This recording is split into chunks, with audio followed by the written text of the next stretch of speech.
was an interesting track for me. What did you think? I loved it, man. Of course, I love blues. I love rock, but man, I thought you picked an awesome track. So tell me what you were thinking when you played through that track. I thought it was going to be easier because it's just an A and then it goes to E. Yeah. But it was like with the transition, so it was a little bit challenging, even though it's a simple key.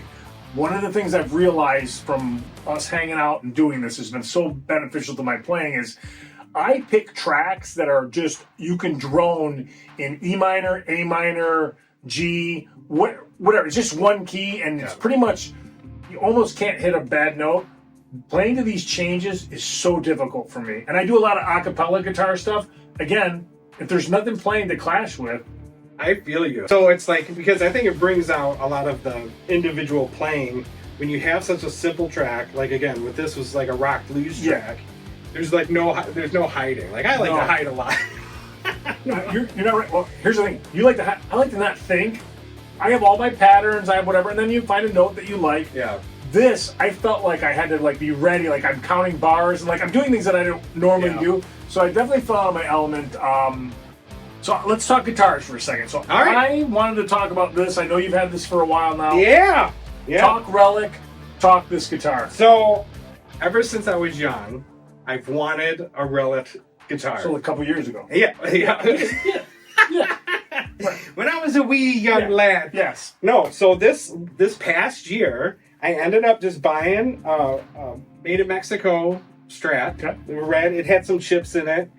And I gutted it. And I actually did this all myself. So you took the picker off, neck everything. off? I took it all off. Worked with a local... so it was red originally. This is the red color. Yeah, and it was a gloss red. So I sanded everything down. And then... The back too? Or the back too, yeah. Check out the back. So you took the lacquer off? Took all of it off, yeah. And then there was a rub-on lacquer. Mark Winninger. Yeah, the one who, I know Mark. Thank you, Mark. Yeah. He was like, no, go down to the wood craft store. And they got this rub-on, basically the rub-on coat. Okay. So this was like 10 coats after. But it filled it in nice. And I like to say, some people hate Relic guitars. They're like, what are you doing? That's so stupid. And that's fine. Well, obviously, a naturally Relic one, but who has 30 years to do that, right? Well, I didn't have like $7 or $8 grand to get a custom shop. Right, I get that. Well, I love the way it looks, and it's so beat up. I mean, this is like an extreme. So I like a light Relicing where it's like right on this section where your arm would be, and maybe around like on a guitar. Yeah, maybe where the volume knob is, maybe somewhere else. Yeah, that is really, really sharp. And stock pickup still? No. So I gutted this out and I got the pick, and I know you just got a preloaded pickguard too, so we can talk about that. Yeah. But this was from Fender. It was their custom shop Texas special. Oh, okay. So these what things are those really. What is that? It's like $425, I think, for the whole pickguard. Yeah. So this one, it's actually a Vince Gill set. It's a little different because this is not, it says it's a tone, but it's really like a presence control. I'm still getting used to it. I'm not even sure exactly what it does, but turning it all the way up turns it on all the pickups. Yeah. And it can almost be fuzzy at times. So depending on what the preset you're using or if it's an amp, whatever. But now these are single coils and that's not my thing. And you inspired this guitar. A couple of things that are really cool here. So this had a tortoiseshell pickguard on here, right? With 2 humbuckers. And when I saw that they made this, the selling feature was the red tortoise pickguard, but it was also that there's this extra thing that makes it sound more like a humbucker. So that was it. So it took a while, the routing, this, that. Really happy with it, getting used to it. This is the closest to blues guy I'm going to get. There's no single coil hum at all because active pickups. So yeah, this is crazy, but it's really cool. Dude, it sounds amazing, and it was so cool watching your process when you were doing it. So you made a lot of cool posts with I mean, he actually routed some of the section out just to get it the battery stuff to fit in there and everything. Yeah, this was really cool. So if we talked about blues, you've been a blues guy for a long time. We talked about it in the previous episode, Stevie Ray Vaughan, this and that. Do you just take tracks? Were you learning covers? If you learn enough covers of a blues style, do you kind of just like, okay, all these songs are in different keys, but they're doing the same turnarounds? It's 1-4-5. It's I mean, honestly, I was kind of, when I was growing up, I would just put on records, and I would pretend that I was playing with them. Okay. So a lot of like the live blues records, especially one of my favorite ones, and it's a lot of people's favorite ones, was Stevie Ray Vaughan and Albert King. Okay. And they did a whole studio cut record.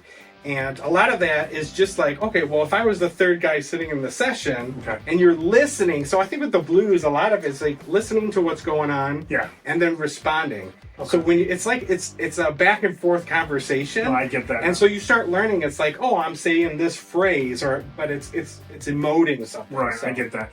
One of the things I'm finding as I've gotten older, players that I wasn't into, and I hate to say it, I don't want to get more hate comments, but I wasn't into Jimi Hendrix back in the day. I get him now. I get everything about Jimi Hendrix, why he was so cool.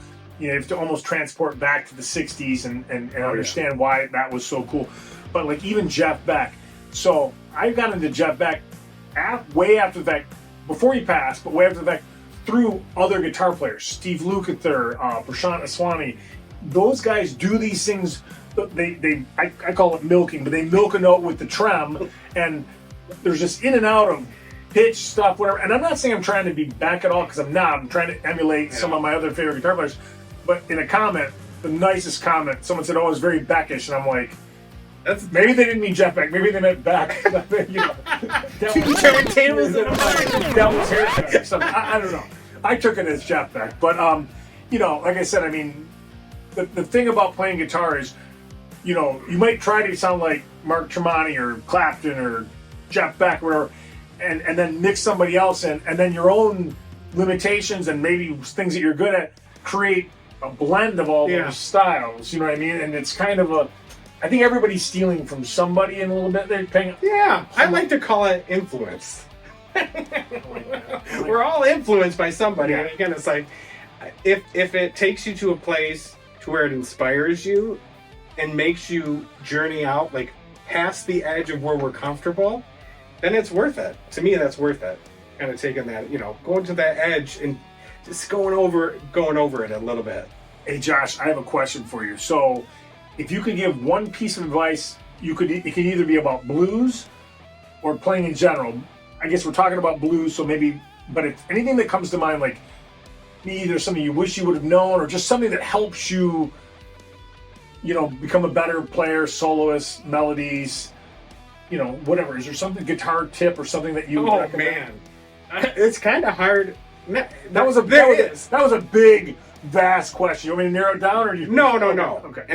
And I'm not trying to say this to sound technical, but it is the best way, because I think for most guitar players, when we learn, one of the first things we learn is like the pentatonic scale. Okay. I mean, everybody knows like box 1 pentatonic scale. I get stuck in them often.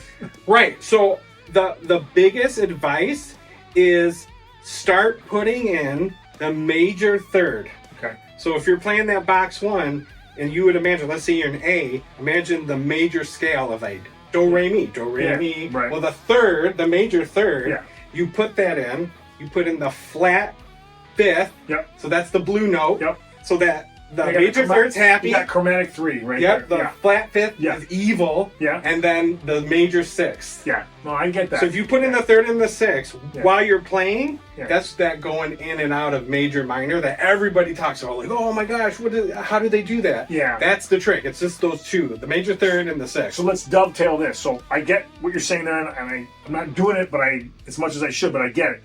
So the other thing is, you're playing over something where you're maybe doing that, then you know a change is coming up, where it's literally you've got to change, like to hit a chord tone or something, like it's going from A and then you're going to go to this E section.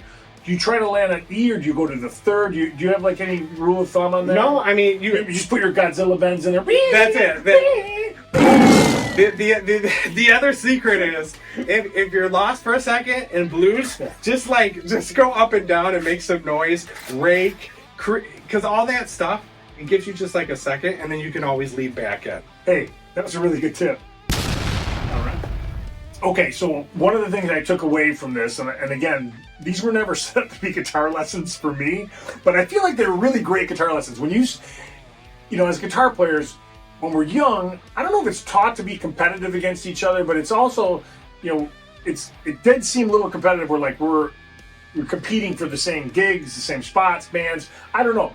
You and I have always been friendly, but like sitting down with a guitar player, whether it's taking lessons from somebody or just jamming, you see things that you can't even get online. Like seeing something online, sitting with somebody is totally different. So I take away from these jams that they're kind of lessons for me, and they make me think. From the blues track we just did now, like I just felt like a duck out of water, and I'll analyze what we did later and say, oh, that was good, that was not. But it makes me think about what I could practice and get better. You know what I mean? Yeah. So I think that's a big thing too. Like, it's just the fact of like keep going. Yeah. Keep pushing. Even I think a lot of times, again, a lot of us guitar players we want to be perfect. Like, I want my playing to be perfect because most of the people that I admire, I see them as playing perfect. Yeah. But the way they got there was pushing through, and just like, so when you make an error or something, it's, you don't dwell on it. You got to move past it and then get back into the grind. Like, use that, the competition thing. Yeah. I've the biggest advice I heard is say, hey man, don't compare yourself to somebody else. Compare yourself to who you were yesterday. Right. So the sense it's of like the gym. That's what we do at the gym. Right. It's the same thing. But one thing I'll say here, so we're talking about something that's already been happening in these past couple episodes.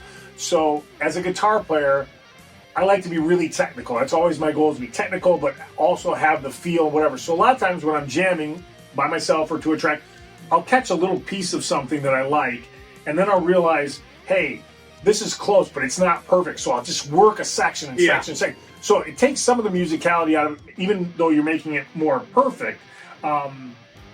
Lulu's down there. Hey, Lulu. Yeah, she wants some attention here. She loves me. Yes, she does love you. I think it's because my feet smell like sausages. That's probably it. So anyway, one of the things that I found with the way hey, Lulu, say hello.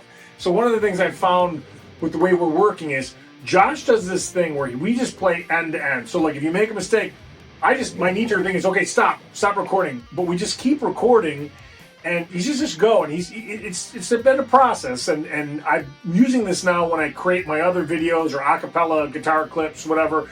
I'm just playing, and what I've found is some of the magic moments come when you just let go a little bit, and you're not in your head. And I know we all know that red light syndrome where like the red light presses, and something you just played 10 times, you can't play once. I suffer from that immensely, and Josh could tell you behind the scenes, for every great thing I've done, I have crapped the bed big time.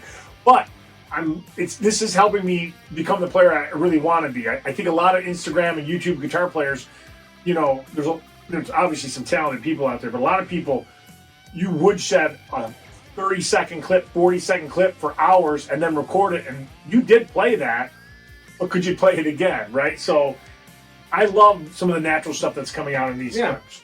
Yeah, and the other part too is like, it's just the joy of playing with other people. Like, there's nothing that, it is different. It is different, you know. So maybe that's our, you know, the call out to everybody out there. Just don't watch these two guys. Yeah. Do the opposite of what comes next. You know what I'm saying? All right, so this was a great episode. It's a little different than we've done before. We started with the music first and then some talking. So last thing I'll just say, so Josh and I have been using a different plugin every time. I've got a bunch of plugins. We've been using the plugins and the exact same preset. So I'll set one up for me on my guitar, whatever. Again, in this case, it was this guitar. I tried to get something that sounded good with the track on volume. Then Josh comes over, plugs any guitar in, and it sounds different, but just as good. Yeah. And nothing has been changed. So going direct with these plugins, we're capturing the input signal. What I thought we were going to do is change the delay level, change this, tweak the tone. I haven't on the previous videos tweaked anything, which makes me laugh, because I do have a quad cortex where we could print delay effects, whatever. Yeah. We just haven't done that. So this week we used the Rabia plugin, and we used the second amp, which I think is a Kraken. I think it's the Kraken, not on high gain. Yeah, we had some delay in his delay, his reverb.